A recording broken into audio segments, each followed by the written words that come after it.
नमस्कार, मैं निशी भाटिया और आप देख रहे हैं न्यूज वॉच इंडिया। वक्त हो चुका है 5 बजे की 5 बड़ी खबरों का।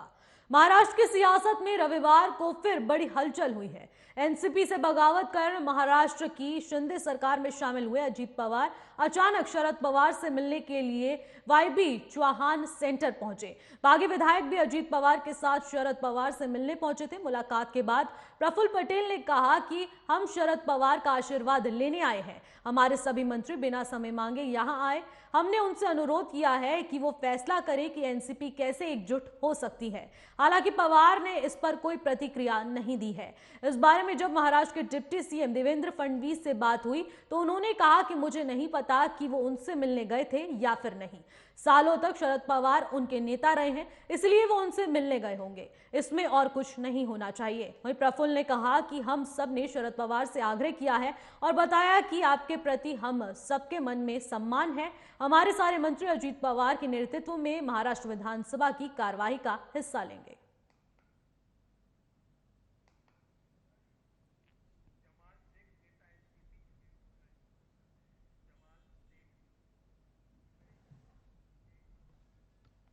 इस खबर पर चर्चा के लिए हमारे साथ एनसीपी नेता जमाल शेख भी जुड़ चुके हैं। जमाल जी, पहले तो आपका बहुत बहुत स्वागत है हमारे चैनल न्यूज वॉच इंडिया में।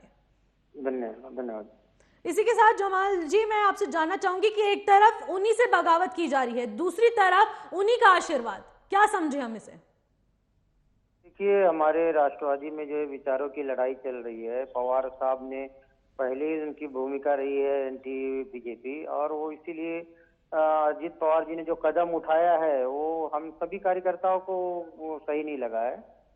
तो आज जो दादा उनके पास मिलने गए हैं तो वो सबके नेता है, उस हिसाब से वो गए थे मिलने के लिए। जी, लेकिन दूसरी तरफ प्रफुल्ल पटेल कह रहे हैं कि शरद पवार फैसला करे कि एनसीपी कैसे एकजुट हो सकती है। लेकिन मुझे ऐसा लग रहा है कि वो एकजुट होने की बात नहीं, या फिर कोई और आशीर्वाद की आड़ में कुछ और प्लानिंग तैयार की जा रही है। आपको क्या लगता है? नहीं, देखिए, जैसे कि आज हम लोग भी सारे महाराष्ट्र में लोगों से मिल रहे हैं और आदरणीय पवार साहब भी अभी महाराष्ट्र दौरे पे जाने वाले, नासिक वो जाके ही आ चुके हैं हमारे भुजबल साहब के विधानसभा क्षेत्र में। तो और कुछ एजेंसियों की भी ऐसी जानकारी है कि जो बगावत हुई है वो गलत तरीके से हुई है और उसका खामियाजा जो है अजीत पवार जी को और उनके साथ के विधायकों को आने वाली विधानसभा में भुगतना पड़ेगा। उसी के मद्देनजर वो आज एक लोगों में मतलब एक अपनी तरफ से एक एहसास दिलाने के लिए कि हम पवार साहब के मानने वाले हैं, वो वहां पे गए थे। बिल्कुल, लेकिन पर मैं आपसे जानना चाहूंगी कि अगर फिर से बगावत हो गई फिर आप क्या करेंगे? नहीं, फिर से बगावत नहीं, जो होना था वो तो हो चुका है। और आपने आज देखा कि प्रफुल्ल पटेल ने ये अपनी इच्छा जताई कि साहब हमारे साथ रहे, हमारे पर अपना आशीर्वाद रखे, लेकिन उसके उलट पवार साहब ने अपना अभी तक का कोई स्टेटमेंट नहीं दिया है, ना उन्होंने उसके ऊपर कोई अपनी बात रखी है। वो अपने जगह पे वो मतलब वो तटस्थ है, वो जैसे है, मतलब वो अपनी भूमिका पे स्पष्ट है वो। बिल्कुल, बहुत बहुत शुक्रिया जमाल जी तमाम जानकारी के लिए। धन्यवाद।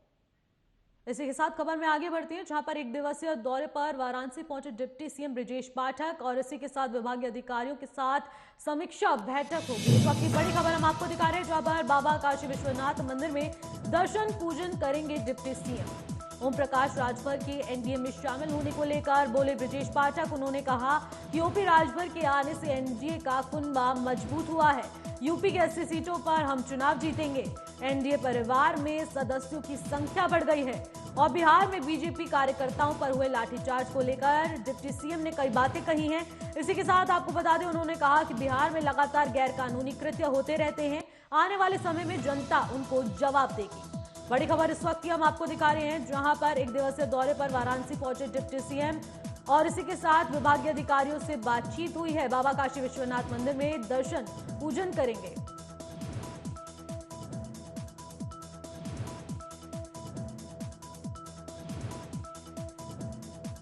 लंबे अरसे से कयास लगाए जा रहे थे। आदरणीय ओम प्रकाश राजभर जी राज्य का हिस्सा होंगे और आदरणीय गृह मंत्री अमित शाह जी से मिलने के बाद ये स्थिति स्पष्ट हो गई है।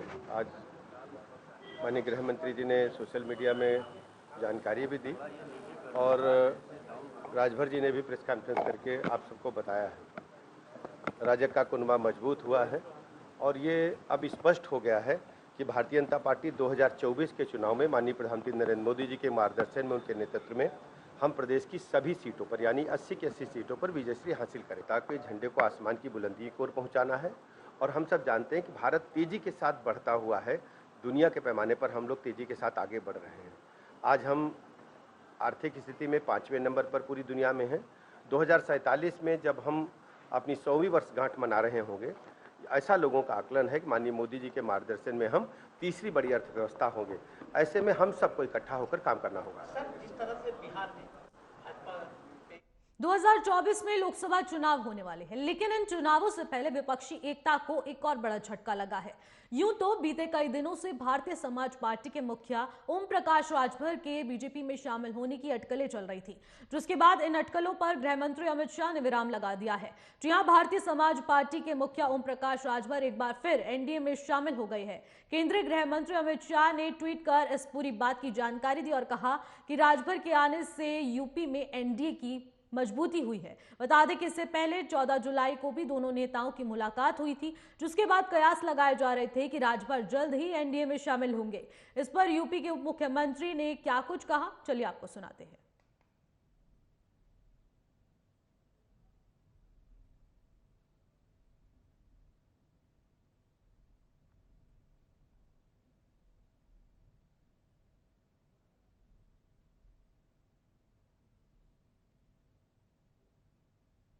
लंबे अरसे से कयास लगाए जा रहे थे।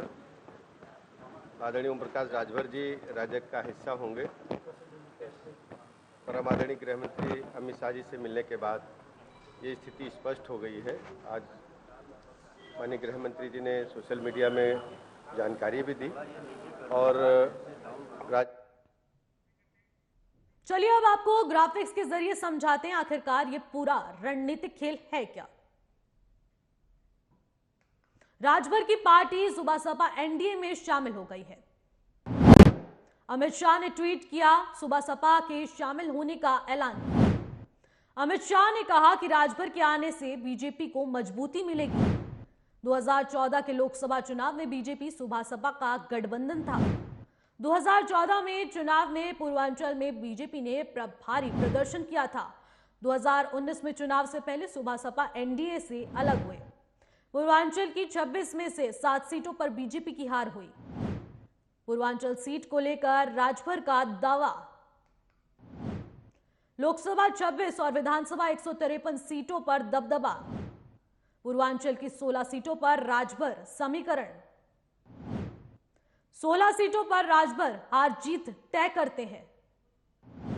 2019 और 2022 के चुनाव में बीजेपी को बड़ी चुनौती मिली। राजभर वोट था बीजेपी के खिलाफ। 2022 में अखिलेश के साथ राजभर का हुआ था गठबंधन। चुनाव में हार के बाद राजभर ने किया अखिलेश से किनारा। 2024 के चुनाव के लिए राजभर ढूंढ रहे हैं ठिकाना। पीएम मोदी राजभर की तलाश के बारे में मिली जानकारी। पीएम मोदी ने राजभर से फोन पर की बात।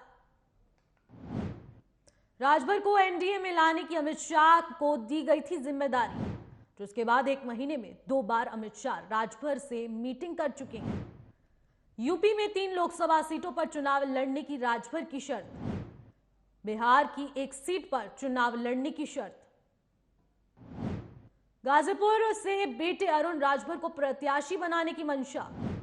गाजीपुर लोकसभा सीट मुख्तार अंसारी के भाई अफजाल की सीट।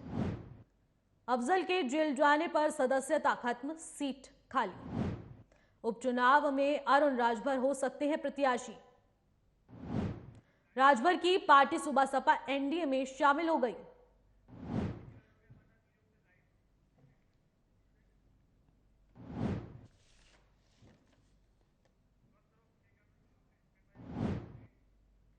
इस खबर पर अधिक जानकारी के साथ मेरे सहयोगी के राणा भी न्यूज रूम से लाइव जुड़ चुके हैं। के राणा, मैं आपसे जानना चाहूंगी कि ओपी राजभर के बीजेपी में शामिल होने के तमाम कयास लगाए जा रहे थे, अब उस कयासों पर अमित शाह ने पूर्ण विराम लगा दिया है। देखिए 2024 के गठबंधन को लेकर 2024 की जमीन को तैयार करने के लिए बीजेपी लगातार तैयारी कर रही है। इसलिए एक एक करके वो अपने पुराने सहयोगियों को जोड़ने की जुगत में भी लगी हुई है। एक तरफ विपक्षी पार्टियां अपना महागठबंधन बनाने के लिए तैयार हैं, जिसकी कल बेंगलुरु में बैठक भी होनी है। अब उसको भी एक बड़ा झटका लगा है, क्योंकि सुभाषपा के अध्यक्ष ओपी राजभर का यह कहना था कि वो मायावती और अखिलेश यादव को साथ लेकर आएंगे, सोनिया गांधी को भी साथ लेकर आएंगे। लेकिन इन तीनों को साथ लाते लाते खुद ने ही पाला बदल दिया है और खुद आकर एनडीए में बैठ गए हैं। अब ऐसे में इन चीजों को समझना होगा कि किस तरह से बीजेपी को इसमें फायदा मिलेगा। बीजेपी को फायदा मिलने के लिए यह है कि ओपी राजभर लगातार यह दावा करते हैं कि वो लोकसभा की 16 से 26 सीटों पर असर रखते हैं। उन 26 सीटों में से 16 सीटें ऐसे हैं जिन पर राजभर का वोट हार और जीत को तय करता है, जबकि विधानसभा की 153 सीटों पर असर रखते हैं उत्तर प्रदेश की। और इसका असर हमने 2014 और फिर 2017 के उत्तर प्रदेश के चुनाव में देखा था, जब बीजेपी के साथ गठबंधन में सुभाषपा ने चुनाव लड़ा था और एक यानी कि यूं कहे कि क्लीन स्वीप किया था बीजेपी ने जीत को लेकर। फिर जब 2019 में सुभाषपा अलग हो जाती है और 2019 और 2022 का चुनाव जब बीजेपी अकेले लड़ती है, यानी कि सुभाषपा से अलग होकर लड़ती है, तो पूर्वांचल की उन सीटों पर मात खानी पड़ती है, क्योंकि राजभर का जो वोट था वो बीजेपी के खिलाफ हो चुका था। अब ऐसे में ये एक बड़ा फायदा मिलेगा। अब ऐसे में 3 पार्टियां उनके साथ हो चुकी हैं जो बीजेपी की पार्टियां हैं और जिनका जो वोट है वो हार जीत उन सीटों पर तय कर सकता है, जिनमें से एक अपना दल बीजेपी के साथ है, दूसरा अब सुभाषपा ओपी राजभर भी उनके साथ आ चुके हैं, और तीसरा संजय निषाद की पार्टी निषाद पार्टी भी उनके साथ आ चुकी है। अब ऐसे में पिछड़ा वर्ग का वोट एकदम से बीजेपी की मुट्ठी में आ चुका है और इससे जातीय और पिछड़े वर्ग का जो समीकरण होगा वो उसके पैमाने पर सटीक बैठता है। इसमें एक और अगला पॉइंट अगर देखना चाहें तो यह भी देखा जा सकता है कि जब 2019 में अलग हो रहे थे ओपी राजभर, तो उन्होंने ये कहा था अलग होते हुए कि बीजेपी पिछड़ों के साथ दोहरा व्यवहार करती है। अगर कोई भी बीजेपी की या कैबिनेट की बैठक होती है तो उसमें दलित मंत्री या दलित नेताओं को नीचे बैठाया जाता है और बाकी सभी नेता ऊपर बैठते हैं। इसको लेकर लगातार तमाम नेताओं पर ये आरोप भी लगे थे, जैसे ब्रजेश पाठक पर भी आरोप लगा था कि स्टूल वाले मंत्री हैं। इस तरह की चीजें देखी गई थी। लेकिन अब सवाल ये उठेगा कि अगर ओपी राजभर अब आ चुके हैं एनडीए में, तो क्या अब दलितों को सम्मान दिला पाएंगे? पहले तो नहीं दिला पाए थे, जबकि योगी कैबिनेट में 2017 में उनके पास पिछड़ा विभाग भी उनके खेमे में ही था, उनके पास था, उसकी जिम्मेदारी उनके कंधों पर थी। जब वो तब नहीं दिला पाए तो अब कैसे दिला पाएंगे? अभी भी उन्होंने यही शर्त रखी है कि योगी की कैबिनेट में उन्हें एक मंत्रालय चाहिए। साथ ही उन्होंने कहा है कि 3 लोकसभा की सीटें मुझे मेरे पूर्वांचल की चाहिए जिस पर सुभाषपा चुनाव लड़ेगी, और तीसरा उन्होंने कहा कि एक बिहार में भी मुझे लोकसभा की सीट चाहिए जिस पर सुभाषपा के सिंबल पर चुनाव लड़ा जाएगा। ये तमाम चीजों की सीट मांगी है अपने बेटे के लिए भी, बिल्कुल अपने बेटे के लिए भी उन्होंने कहा है कि, और अभी भी अरुण राजभर को लेकर यह माना जा रहा है कि जब से अफजाल अंसारी को जेल हुई है उसके बाद से उनकी सदस्यता चली गई है। गाजीपुर से वो सांसद थे बसपा के टिकट पर। अब ऐसे में उनकी सीट खाली हो चुकी है, वहां लोकसभा चुनाव होने, उपचुनाव होने हैं। उपचुनाव की घोषणा में यह मंशा भी उन्होंने जाहिर की है कि वो बेटे को अपनी ये सीट दिलवा सके। लेकिन इसमें एक और बड़ा पेंच है। इसमें बड़ा पेंच ये भी है कि जो सबसे ज्यादा कयास ये लगाए जा रहे हैं सुभाषपा के टिकट पर ही विधानसभा चुनाव में, अफजाल अंसारी के भतीजे और मुख्तार अंसारी के बेटे अब्बास अंसारी ने चुनाव लड़ा था मऊ से, मऊ जिले की सदर सीट से उन्होंने चुनाव जीता था। अब ऐसे में वो जो पूरा क्षेत्र है गाजीपुर वाला, वो मुख्तार अंसारी का क्षेत्र आता है।